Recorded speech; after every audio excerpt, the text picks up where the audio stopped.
अस्सलाम वालेकुम नाज़रीन, मेहरान टीवी न्यूज़ में भले कार आऊं आहियां पेरिया गुल सबका पेरिक नज़र हेडलाइंस ते। सदर आसिफ अली ज़रदारी 3 ॾींहं जे सरकारी दौरे ते कतर पहुची वियो। सदर दोहा में आलमी समाजी तरक्याती कॉन्फ्रेंस में शरीक। सदर आसिफ अली ज़रदारी आलमी बरादरी खे समाजी तरक्की में पाकिस्तान जे कदमनि खां आगाह कंदो। सदर मुख़्तलिफ़ मुल्कनि जे सरबराहनि ऐं आलमी अॻवाननि सां मुलाक़ातूं पिणु कंदो।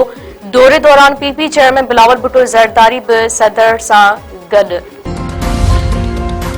वफ़ाक़ी हुकूमत 27वीं आईनी तरमीम हलंदड़ महीने ही मंज़ूर कराइण जो प्लान तैयार करे वरितो। तरमीम ते इत्तफ़ाक़ राय लाइ हुकूमत जा मुल्क जी सियासी पार्टियुनि सां राब्ता। ज़रियनि मूजिब 27वीं आईनी तरमीम जो मक़सद वफ़ाक़ जे अख़्तियारनि में इज़ाफ़ो करणु आहे।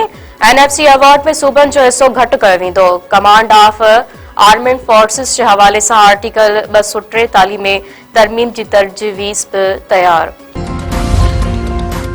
वज़ीर आज़म जे सलाहकार राणा सनाउल्लाह चयो आहे त आइन मुक़दस ज़रूर आहे पर उर्फ़ आख़िर नाहे। बहितरी लाइ तरमीमूं ज़रूरी आहिनि। 27वीं आईनी तरमीम ते सियासी पार्टियुनि में मुशावरत जारी आहे। राणा सनाउल्लाह वधीक चयो आहे त अरिड़हीं तरमीम जो तालुक वसीलनि जी विरासत सां आहे ऐं हाणे ज़रूरत उन ॻाल्हि जी आहे त मर्कज़ ऐं सूबनि में बराबरी पैदा कई वञे। दिफ़ाई बजट सिर्फ़ वफ़ाक़ न पर सूबनि जी भी गॾियल ज़िम्मेवारी आहे। पीपल्स पार्टी जी अॻवान शाज़िया मरी चयो आहे त अरिड़हीं तरमीम ते का बि सौदेबाज़ी नथी थी सघे। 27वीं तरमीम जे हवाले सां काफ़ी वक़्त खां ॻाल्हियूं हलनि पयूं। हुकूमत हाणे पीपल्स पार्टी सां राब्तो कयो आहे ऐं हिमायत घुरी आहे। शाज़िया मरी वधीक चयो आहे त अरिड़हीं तरमीम तहत सूबनि खे मिलियल अख़्तियारनि तां पोइते हटणु मुनासिब न आहे ऐं मुमकिन भी न हूंदो। 27वीं तरमीम जे हवाले सां हुकूमती प्रपोज़ल पीपी जी CEC में रखियो वेंदो ऐं CEC में उन हवाले सां फ़ैसिलो कयो वेंदो। पंजाब ऐं KPK में अॼु ऐं सुभाणे बरसातुनि जी अॻकथी। ख़ैबर पख़्तूनख़्वा जे मुख़्तलिफ़ इलाइक़नि में सुभाणे ताईं वक़्फ़े सां वसकारे जो इम्कान।